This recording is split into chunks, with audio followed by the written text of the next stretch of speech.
Саламатсыңар балдар, бардығыңарға кутмандуу күн. Кыргыз тили сабагыбызды баштайбыз. Татынакай мектебим, дайым сени дегдедим, таза сулуу жазууга даяр менин дептерим деп дептерлерди даярдайбыз.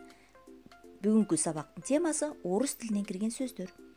Эсибизде дайыма сактайлы, кыргыз тилине айрым сөздөр орус тили аркылуу кирген. В, Ф, Х, Ц, Ш тамгалары орус тилинен кирген сөздөрдө кездешет. Мисалы, ваза, фабрика, халат, цирк, борщ жана башка ушундай сыяктуу сөздөр кездешет. Сабактын максаты тема менен таанышып аласыңар, орус тилинен кирген сөздөрдү билесиңер, көнүгүүлөр аткарууда туура пайдаланасыңар, сулуу туура жазууга, жакын адамдарга жакшы мамиле кылууга үйрөнөсүңөр балдар. Сөздүктөр менен таанышабыз. Озунуп, алдыга умтулуп, шаккаба чегип, шылдыңдап деген мааниде. Эми почтальондун сумкасы аттуу аңгеменин уландысы менен таанышабыз. Почтадагы каттар почтальондун сумкасына түштү да өз ара сүйлөшө башташты.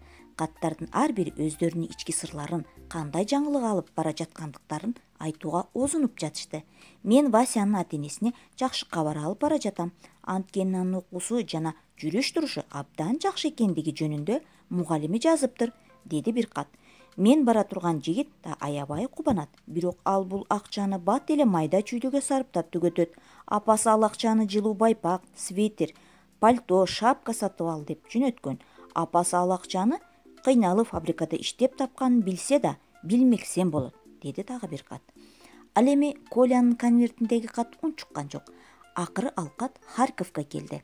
Биринчи подъездеги квартирасында терезесинин түбүндө көз айнек тагынып алып, жүндөн жылуу байпак токуп отурган чоң энесине жетти. Чоң эне конвертти ачып, актай кагазды сууруп чыкты да, ким аны ушинтип шакаба чеккенин түшүнбөй, таң калып отуруп калды. Мынакей балдар, биз Ушинскийнин почтальондун сумкасы аттуу аңгемесинин экинчи бөлүгү менен дагы таанышып чыктык. Көнүгүүлөр аткарууда пайдаланабыз. 99-чу көнүгүү. Суроолорго жооп бергиле.